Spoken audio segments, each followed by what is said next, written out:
কি ক্লাস করাবো তোমাদের দেশের যে পরিস্থিতি। এই ভিডিওটি করার আগে আমি কয়েকটা লাইভ ভিডিওতে যা দেখলাম তাতে একেবারেই মর্মাহত। সত্য বলতে আমরা যে যে মতবাদের হই না কেন, সাধারণ শিক্ষার্থীদের উপরে যে হামলা হয়েছে এটা যারা অস্বীকার করবে বা যারা ওই সাধারণ শিক্ষার্থীদের ভুল খুঁজে বের করার চেষ্টা করবে, আমার প্রশ্ন আছে যে একটা মানুষের গায়ে যেই রক্ত মাংস থাকে তাদের গায়ে আসলেই ওই ধরনের রক্ত মাংস আছে কি? দেখো তোমাদের আমি একটু বলি। আসলে মনটা খুব ভারী হয়ে আছে, কারণ আমরা বিবেকের কাছে ঋণী হয়ে যাচ্ছি। যে মুক্তিযোদ্ধা যারা ছিলেন, অবশ্যই তাদের প্রতি আমাদের শ্রদ্ধা সম্মান থাকবে এবং আজীবন থাকবে। তারা কারণ তারা সম্মানের পাত্র। তো তাদের অর্থ দিয়ে নানান সুযোগ সুবিধা দিয়ে সহযোগিতা করুক, আমাদের কোনো আপত্তি নাই, কোনো বাধা নেই। কিন্তু প্রতিযোগিতামূলক জায়গায় তাদের এই কোঠা ব্যবস্থাটা না রাখলে খুব বেশি ক্ষতি হবে তা কিন্তু না। এই যে দেখো, আমি তোমাদের একটা ঘটনা বলি। আমার এলাকায়, আমি নাম বলতে চাচ্ছি না, নামমাত্র একজন মুক্তিযোদ্ধা, সন্দেহ আছে আসলে সে প্রকৃত মুক্তিযোদ্ধা কিনা, এ নিয়ে আরো অনেকবার প্রশ্ন উঠেছে।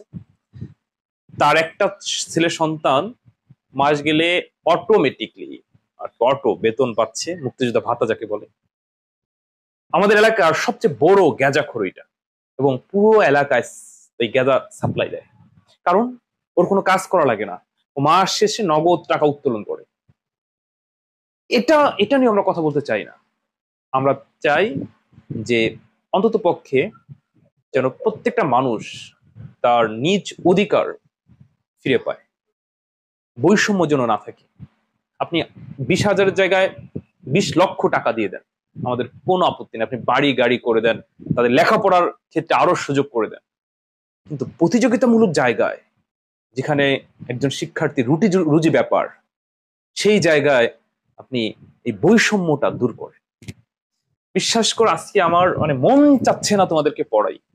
আসলে তোমাদেরকে পড়ানো উচিত নাকি পড়ানোর আগে মারামারি শেখানো উচিত তাই বুঝে উঠতে পারতেছি। কি একটা পরিস্থিতি তৈরি হয়েছে, সাধারণ শিক্ষার্থীদের উপরে যে হামলা, এর প্রতিবাদ করার ভাষা আমার জানা নেই।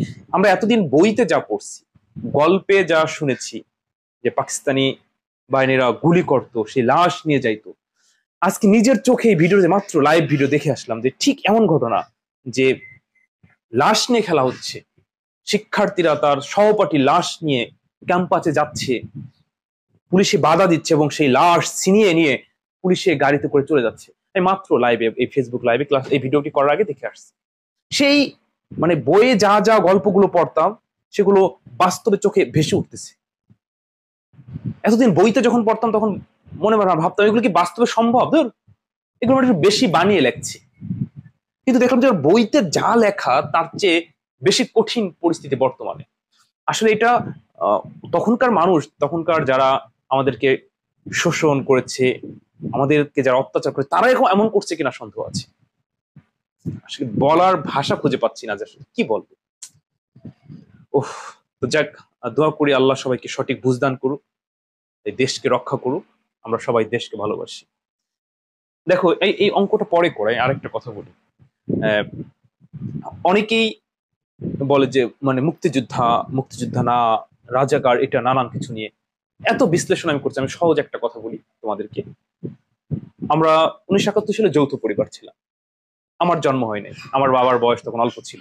আমার বাবা মুক্তিযোদ্ধা না, কিন্তু আমার বাবার বড় ভাই, আমার বড় কাকা, সে কিন্তু মুক্তিযোদ্ধা, কারণ সে প্রাপ্ত বয়স্ক ছিল। আমার দাদার বয়স বেশি ছিল, সে কিন্তু মুক্তিযোদ্ধা না।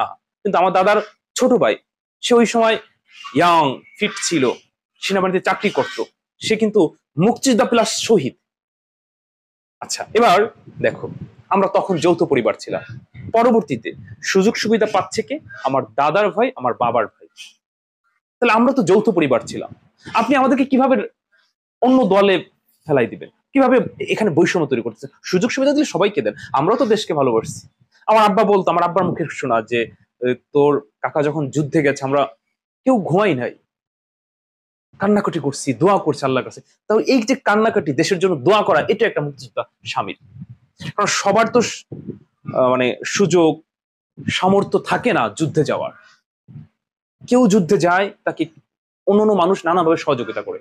হ্যাঁ, 20-22 পরিবার রাজাকার ছিল, রাজাকার বলতে তৎকালীন সময়ে সরকারের যে গুলামি করত, সরকারকে যে সহযোগিতা করত। রাজাকার শব্দের অর্থ কি? স্বেচ্ছাসেবী। অর্থাৎ পাকিস্তানের স্বেচ্ছাসেবী যারা ছিল তাদেরকে রাজাকার বলা হতো। এটা তো মুষ্টিম অল্প কিছু, আপনি ঢালাও ভাবে সবাইকে রাজাকার বলে দিবেন তা কিন্তু না। আমার বাবা মুক্তিযোদ্ধা না, কিন্তু আমার চাচা মুক্তিযোদ্ধা। আমার দাদা, আমার আপন দাদা মুক্তিযোদ্ধা না, কিন্তু আমার এক দাদার আপন ভাই শহীদ। কিন্তু আপনি কি করলেন? বৈষম্য তৈরি করে দিলেন। যাক, এসব নিয়ে কথা বলতে চাই না। দেখো, আমি বোর্ডে একটি চিত্র লিখছি, বলছে যেখানে এপ এর আউটপুট কত। তো এপ এর মান কত এটা বের করতে হলে অবশ্যই আমাদের মানে এই এপ এর মানটা আমাদের বের করতে হবে। তো এখানে এ ইনপুট হয়েছে, আবার এ নট গেট দিয়ে গেছে, তাহলে এখানে কি হলো? এ প্লাস এ নট, কারণ এ নট গেট দিয়ে যাওয়ার কারণে এ নট। তো এ প্লাস এ নট আবার হোল নট। আচ্ছা, আমরা জানি যে বুলিয়ানের মৌলিক উপপাদ্য অনুযায়ী এ প্লাস এ নট সমান হচ্ছে 1, যে এ প্লাস এ সমান এ হতো, আর এ প্লাস এ নট সমান 1 বুলিয়ানের মৌলিক উপপাদ্য অনুযায়ী। কিন্তু এখানে হোল নট আছে, তাহলে কি হবে? একটু প্যাচ লেগে গেল। ব্যাপারটা এরকম, ধরো আমি একটা নট গেট তোমাদেরকে এখানে দেখালাম, এখানে যদি আমি এ লিখি, এখানে যদি, তাহলে কি পাবে? এ নট। এতে শূন্য হলে এ নটে অটোমেটিক্যালি বিপরীত অন হবে, এতে যদি অন হয় এ নটে কি হবে? শূন্য হবে। তো ঠিক ব্যাপারটা এখানে তাই ঘটছে। যদি এটা না থাকে, মানে এই নটটা যদি না থাকে, তাহলে এটার মান কি দাঁড়াচ্ছে? এটার মান দাঁড়াচ্ছে হচ্ছে এ যোগ এ নট সমান হচ্ছে 1। তো যখন এই এর মান 1 হইল, তখন হোল নটটা হইলে কি 0 হয়ে গেল। তার মানে যখন এখানে হোল নট ছিল তখন 0 হয়ে গেল। তার মানে এটা যদি এই নট চিহ্নটা না থাকতো তাহলে 1 হইতো অ্যান্সার। এই নটটার কারণে কি হয়ে গেল? 0 হয়ে গেল। তো আশা করি বুঝতে পারছো। এটা একটা এমসিকিউ আর কি, তোমাদেরকে বুঝালাম। যে শুরুতে বলছিলাম যে আজকে আমার ক্লাস করানোর একেবারেই মুড নাই, মনটা একদম ভারী হয়ে আছে, খারাপ লাগতেছে। তারপর একটা বুঝালাম এই কারণে যে তোমরা যারা 25 বা 26 সালে পরীক্ষার্থী আছো, তোমরা এখন থেকে প্রস্তুতি নাও। কারণ আমরা এবার দেখছি যে 24 সালের পরীক্ষার্থীরা কিন্তু এমসিকিউতে বেশি সমস্যা করেছে। আর তোমরা যদি চাও আমার কাছে আইসিটি অনলাইনে প্র্যাকটিস করতে পারো, আমার এই নতুন হোয়াটসঅ্যাপ নাম্বার এসএমএস করে আমি তোমাদের জন্য একটা কোর্স চালু করেছি।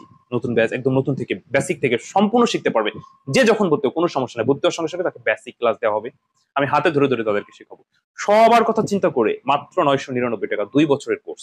আর কোনো টাকা দিতে হবে না, মাসিক কোনো বেতন নাই। এই 999 টাকায় ফুল কোর্স কমপ্লিট করবো আমি দায়িত্ব নিয়ে। তোমার আইসিটিতে কোনো সমস্যা হবে না, তোমার আইসিটি ভালো করানোর দায়িত্ব আমার। তো বিস্তারিত জানতে আমার এই নতুন হোয়াটসঅ্যাপ নাম্বার এসএমএস দিও। আর আজকে আর পড়াতে ইচ্ছে করতেছে না। তো এর আগে যে কথাগুলো বলছি, যদি কোনো ভুল বলে থাকি ক্ষমার দৃষ্টিতে দেখবে।